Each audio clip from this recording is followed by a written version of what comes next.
ஏண்டா இவ்வளவு சம்பாதிக்கிறியே, எனக்கு இந்த மூக்கு கண்ணாடியை மாற்றி தரக்கூடாதா? மாற்றிடலாம் தாத்தா. தோ இந்த மாதம் கண்டிப்பாக மாற்றிடலாம் தாத்தா. போடா போடா போக்கத்தவனே, இதை தானே எப்பவும் சொல்கிற, பாரு என் கண்ணே அவிஞ்சு போச்சு என்று சொன்னார் என்று தான் சொல்ல வேண்டும். இந்த மாதம் கண்ணாடியோட வந்தாதான் இங்கே வருவேன் தாத்தா. கண்டிப்பாக கண்ணாடி கண்ணாடி கண்ணாடி தான் இந்த மாதத்துக்கு முதல் பட்ஜெட், சரியா என்றான். இதை தானே போன மாதமும் சொன்னேன். நீ வேணும்னா பாரு, நான் செத்தா கூட நீ கண்ணாடி வாங்கி தர மாட்டேன். ச்சே, இந்த தாத்தாவுக்கு எப்படி சொல்லி புரிய வைக்கிறது? என் சம்பள பிரச்சனையும் வீட்டு பிரச்சனையும் வேறு வழியே இல்லை. இந்த மாதம் எப்படியானாலும் வாங்கியே தீரணும் மனதில் நினைத்து கொண்டான் என்று தான் சொல்ல வேண்டும். அடுத்த முறை சென்னையின் பக்கம் போன போது தாத்தாவின் நினைவு வந்தது. ஏன்பா இந்த கண்ணாடி எவ்வளோ வரும்? 85,000. 85,000? ஒரு நொடி ஆடிதான் போனேன். கையை சுட்டது போல வைத்து விட்டேன் கண்ணாடியை. என்னங்க, ஒரு மூக்கு கண்ணாடி கேட்டால் தங்கம் விலை சொல்கிறீங்க? ஆமாங்க, நீங்கள் எடுத்தது தங்கம்தான், தங்க பிரேமுங்க அது என்று சொன்னார். அப்படியா? நமக்கு அப்படியெல்லாம் வேண்டாமுங்க, சும்மா ஒரு தாத்தாவுக்கு போடுற மாதிரி எதனா இருந்தால் காட்டுங்களேன் என்று சொன்னான் என்று தான் சொல்ல வேண்டும். நீங்கள் எடுத்ததும் தாத்தா கண்ணாடி தாங்க. ஏன் சகோ இப்படி தமாஸ் பண்ணுறீங்க? நம்ம அளவுக்கு தகுந்த மாதிரி எதனா காட்டுங்களேன் என்று சொன்னான். தோ இந்த ஃப்ரேம் எவ்வளோ வரும்? அது ஒரு 2000 சரி பண்ணி கொடுக்குறேன், எடுத்துக்கோங்க. அவ்வளோ ஆகுமா? அது வேற கிழவனுக்கு ஃப்ரேம் எல்லாம் மெலிசா இருக்கணுமே என்று சொன்னான் என்று தான் சொல்ல வேண்டும். அப்போது இந்தாங்க, இது 2500க்கு வரும், ஆனால் ரொம்ப நல்ல ஃப்ரேம். இதுக்கு கண்ணாடி வாங்கணும்ல, அதுக்கு வேற தனியாக பணம் ஆகுமா? இல்லை அந்த 2000லேயே போட்டு கொடுத்துடுவீங்களா என்று கேட்டான். சும்மா எல்லாம் இங்கே கண்ணாடி துடைக்கிற துணி கூட கிடைக்காது சார். தோ இது மாதிரி கண்ணாடி எடுத்தால் ஒரு 1000 ரூபாய்க்கு போட்டு தரலாம் என்று சொன்னான். அப்படியா? இது வேற கண்ணாடி மொத்தையாக இருக்குன்னு சொல்லுமே அந்த கிழம். ரொம்ப நெட்டு பிடித்த கிழவனோ? அட ரொம்ப நெட்டுங்க. இப்பையும் வெள்ளை வேட்டி வெள்ளை சட்டைன்னு நலுங்காமல் போடோம்னா பாருங்களேன், வயசு 80 ஆச்சு. அப்போது இதை எடுத்துக்கோங்க, 1800 வரையும் வரும். அப்படியா? மொத்தம் 4300 ரூபா. வேலை கூலி டேக்ஸ் எல்லாம் சேர்த்து 4500க்கு செய்து தரலாம். இப்போது பணம் கட்டினீங்கன்னா 2 நாளில் கண்ணாடி கிடச்சிடும். அட்வான்ஸ் கட்டிட்டு போங்க. என்ன பவர்னு தெரியுமா? அதெல்லாம் தெரியுங்க. ஒரு 100 ரூபா முன்பணம் கட்டினா போதுமா? பாதி கட்டினா தாங்க வேலை ஆரம்பிப்போம். கிட்டத்தட்ட 5000க்கு பொருள் வாங்குறீங்க, 100 எப்படிங்க சரி வரும்? சரி சகோதரரே, கோச்சிக்காதீங்க. தாத்தாக்கு கண்ணாடி வாங்கணும்னு ஒரு ஆசை, அதான் விசாரிக்கலாம்னு வந்தேன். இந்த மாதம் சம்பளத்துக்கு கண்டிப்பாக வந்து வாங்கிக்கிறேனே. பரவாயில்லை, உங்கள் தேவை எங்கள் சேவை, எப்போ வேணுனாலும் வரலாம் என்று சொன்னான் என்று தான் சொல்ல வேண்டும். நல்ல கடைக்காரருங்க நீங்கள் சகோ. உங்களை மாதிரி எல்லோரும் இருந்தால் நல்லா தான் இருக்கும். உங்களுக்கு நல்லா தான் சார் இருக்கும். நாங்கள் கடையை இழுத்து மூட வேண்டியது தான் அப்புறம் என்று சொன்னான் என்று தான் சொல்ல வேண்டும். அப்படியா? சிரித்து கொண்டேன் என்று தான் சொல்ல வேண்டும். எப்படியோ ஒரு வழியாக வெளியே வந்து விட்டேன். அநியாயமாக இருக்கே, 5000 சம்பளமே பத்தாதே. இந்த பெருசு தான் என்னமோ நான் பெருசாக சம்பாதிக்கிறதா நினச்சி இப்படி தொல்லை பண்ணுது. சரி போட்டோம், இந்த மாதம் கொஞ்சம் காசு வச்சு அடுத்த மாதம் கண்டிப்பாக வாங்குவோம் என்று தான் நினைத்தேன். வீட்டில் நடந்திருப்பதே வேறு. காலையில் போனீங்க, இப்போ தான் வர்றீங்க, ஒரு ஃபோன் பண்ணியிருக்கலாம்ல என்று கேட்டார்கள் என்று தான் சொல்ல வேண்டும். காசு இல்லைம்மா, அதில் ஒரு வேலையாக சென்னை வரையும் போனேன், தாத்தா ஞாபகம் வந்துடுச்சு, சரி கண்ணாடி விலை கேட்கலாமேன்னு போயிட்டேன் என்று சொன்னான் என்று தான் சொல்ல வேண்டும். வாங்கலாமா? ஏன் அப்படி பார்க்குற? சும்மா தான் விசாரித்தேன் என்று சொன்னான் என்று தான் சொல்ல வேண்டும். வாங்குவீங்க கண்ணாடி. இங்கே பாருங்க, இந்த மாதம் கரண்ட் பில் கட்டலைன்னா பீஸை பிடிங்கிட்டு வாங்கலாம். இவனுக்கு வேற ஃபீஸ் இப்போவே உடனே கட்டி ஆகணுமா, பள்ளிக்கூடத்தில் சொல்லி விட்டுருக்காங்க. 6வது போகிறான், பணம் கொஞ்சம் கூட கட்ட வேண்டி இருக்குமா. வீட்டில் ஒரு பொருள் இல்லைங்க, காலையிலேருந்து வருவீங்கன்னு உட்கார்ந்துருக்கேன். சரி விடு, ஒன்றா சொல்லு. ஏன் இப்படின்னு ஒன்று கத்தரை சலிச்சுக்கிற? வீட்டுக்கு என்ன வேணும் அதை முதல்ல சொல்லு. காலையில் போகும்போது சொல்லி இருக்கலாம்ல, வரும்போது கூட வாங்கி வந்திருப்பேனே. மறந்துட்டேங்க, ஒரு ஞாபகமாவா இருக்கு. சரி நீ ஏதோ நல்ல மனநிலையில் இல்லை போல, விடு. என்னென்ன வேணும் சொல்லு. என்னென்ன வேண்டுமோ குறித்து கொண்டு கடை தெருவுக்கு நடந்தோம். நானும் என் மனைவியும் ஒற்றை மகனுமாக. கண்ணாடி தாத்தாவிற்கு கனவே இல்லையோ? எனக்கு கனவாகவே இருந்தது. கனவுகளில் கடந்தன நாட்கள். ஒரு 4-5 மாதம் கழித்து தாத்தாவை பார்க்க வேண்டிய அவசியம் ஏற்பட்டு விட போனேன். வாடா பேராண்டி, அடுத்த மாதத்துக்கு கண்ணாடி வாங்கி தரவனா நீ? ஆமாம் தாத்தா, அடுத்த மாதம் வரும்போது கண்ணாடியோடு தான் வருவேன். போடா போக்கத்த பையில. அதே வசவு, அதே சமாளிப்பு என எப்படியோ போன வேலையை முடித்து கொண்டு வந்து விட்டேன். தாத்தா பாவம், அவருக்குன்னு இருக்கிறதெல்லாம் செல்லமாக அடிக்கவும் திட்டவும் நான் ஒத்த பேராண்டி தான். பெரியண்ணன் இஸ்திரி போட்ட சட்டை மாதிரி வளைஞ்சி கொடுக்காது. அது இல்லாமல் பாவம், அதுதான் வீட்டு செலவு எல்லாம் பார்த்துக்குது. சின்னண்ணா இந்த ஊர்லேயே இல்லை, வெளியூரில் வேலை செய்து அங்கேயே தங்கி போச்சு. அப்படி ஒரு நிலையில் அப்பா மருத்துவ செலவு தாண்டி தாத்தா கண்ணாடியெல்லாம் பெரியண்ணாவுக்கு ரொம்ப கஷ்டம். தாத்தா தான் பாவம், ரொம்ப வருஷமாக அந்த தேஞ்சு போன ஒத்த கண்ணாடியே போட்டிருக்கு. அப்பாவுக்கு உடம்பு சரியில்லாமல் படுத்துக்கிட்டாரு. கூட வந்துடுப்பான்னு கூப்பிட்டாலும் பெரியண்ணன் விடுறதில்ல. அதான் அப்பப்போ வந்து இப்படி தான் பார்த்துக்கிறது. இந்த முறை மனைவியும் கூட வந்திருந்தாள். அவளுக்கும் எங்கள் வீடு தாத்தானா ரொம்ப பிரியம். சும்மா தான் ஒரு மாதிரி கத்துவா, ஆனால் நல்ல மனசு அவளுக்கு. எப்படின்னா, இந்த மாதம் தாத்தா கண்ணாடியை முதல்ல வாங்கிடுங்க, போய் சேர்றதுக்குள்ளே புதுசாக ஒரு கண்ணாடியை போட்டு வாழ்ந்துட்டு சாப்பிட்டோம். சொன்னேன்ல, என் பொண்டாட்டி ரொம்ப நல்லவனு. அவனு இல்லை, எங்கள் மொத்த குடும்பமே அப்படிதான். பாசம்னா உருகி போயிடுவாங்க.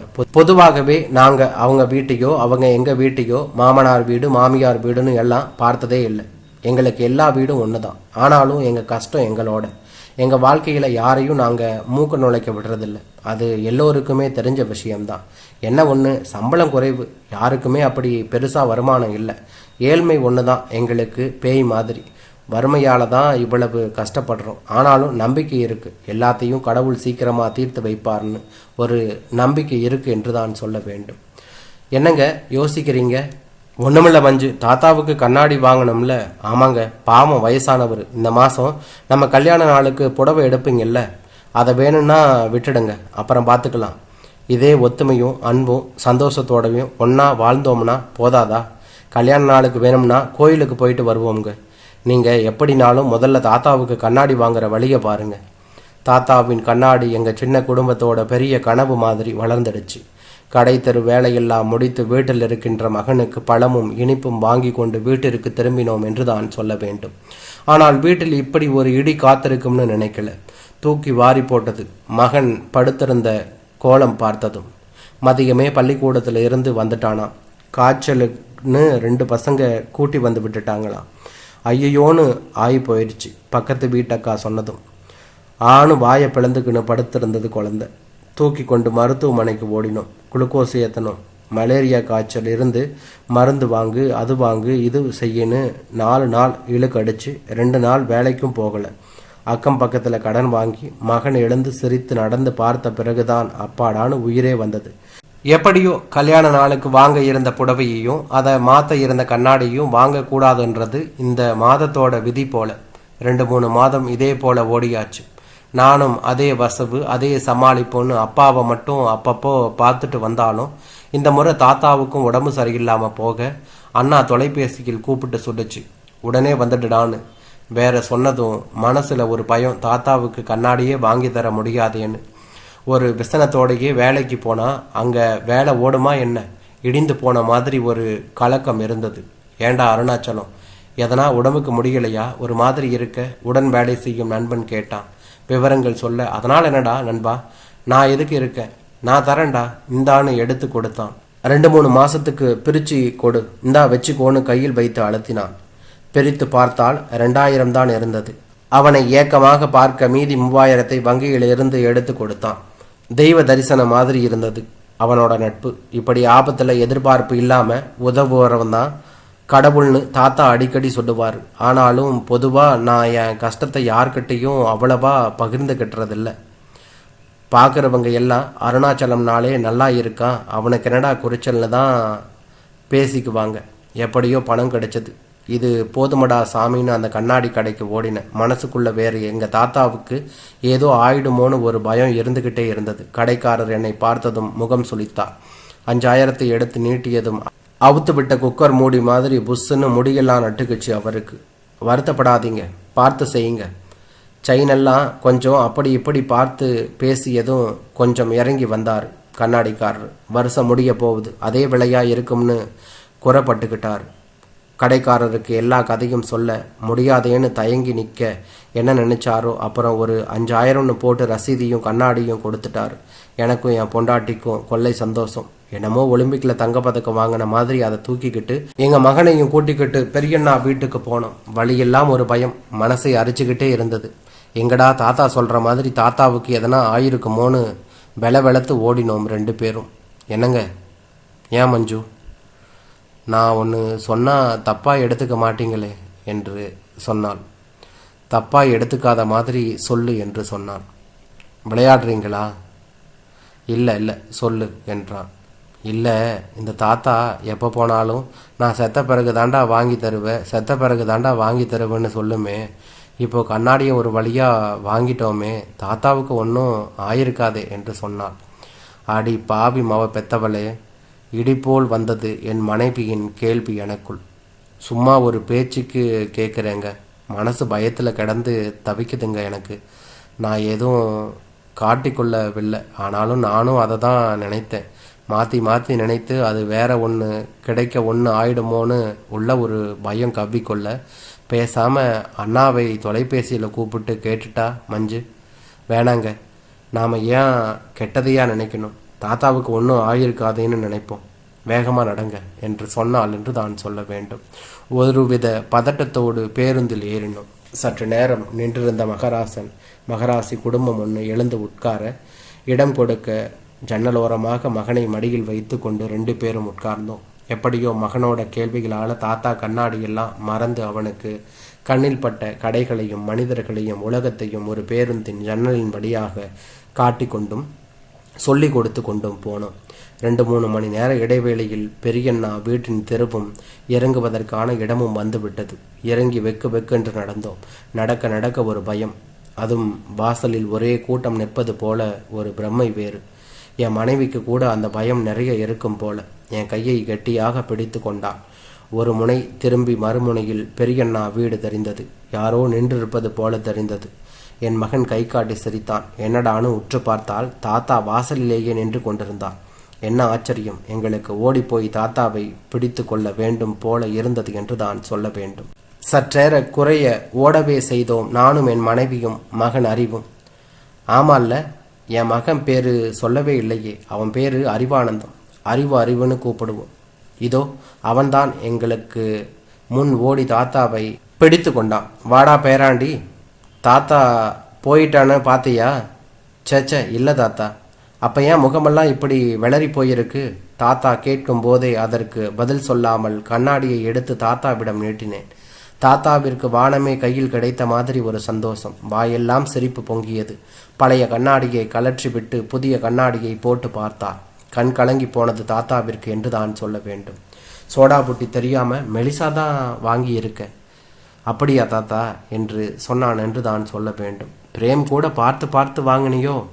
என் மனைவி ஆமாம் தாத்தா என்று சொல்ல, அதை சொல்லு, என் பேத்தி எடுத்திருப்பா, அதான் இவ்வளவு அழகா இருக்கு என்று சொன்னார். அவளை பார்த்து சிரித்தார் தாத்தா. அவளுக்கு உச்சி குளிர்ந்து போனது என்றாலும், இல்லை தாத்தா, அவர்தான் எடுத்தார், உங்களுக்கு இப்படி தான் பிடிக்குமாமே என்று சொன்னாள் என்று தான் சொல்ல வேண்டும். ஆமாம் ஆமாம், எப்படி வாங்கின பேராண்டி? ரொம்ப விலையா இருக்கும் போல இருக்கே. அதெல்லாம் இல்லை தாத்தா, உன்னை விடவா விலை? நீ சிரிச்சிய அந்த சிரிப்புக்கு கோடி கோடியாக வாங்கி தரலாம் தாத்தா என்று சொன்னான் என்று தான் சொல்ல வேண்டும்.